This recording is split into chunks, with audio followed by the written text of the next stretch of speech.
På en kold og frostklar morgen i begyndelsen af november tog jeg turen af den 79 km lange Himmerlandssti fra Viborg til Løgstør.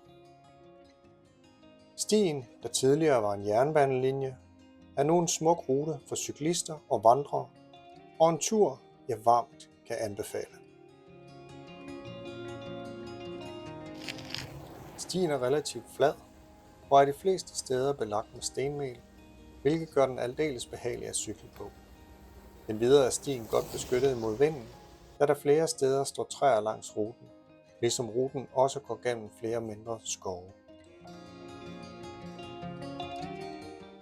Længere nordpå begynder landskabet at åbne sig op, og flere åbne områder dukker op. I den frostklare morgensol står landskabet knivskarpt, og man må knibe sig i armen for at forsikre sig om, at man ikke cykler i en drøm.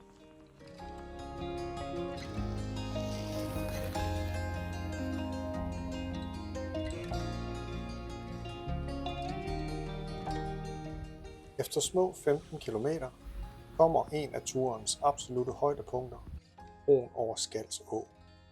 Lyset, broen og Skals Ås udløb i Limfjorden er jeg sikker på kunne inspirere en kunstner eller to, men denne morgen har jeg det hele for mig selv, hvilket er helt fortryllende.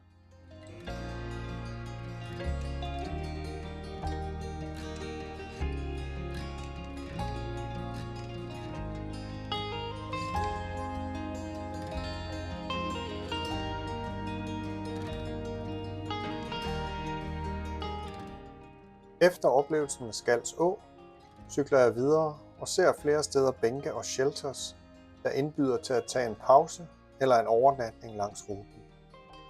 Nysgerrig på, hvad der gemmer sig bag næste sving, springer jeg dog disse tilbud over og fortsætter.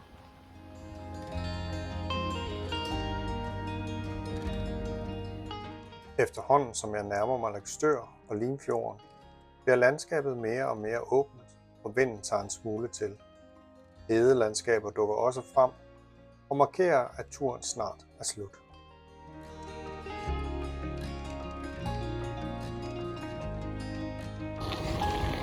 Ja, det var det.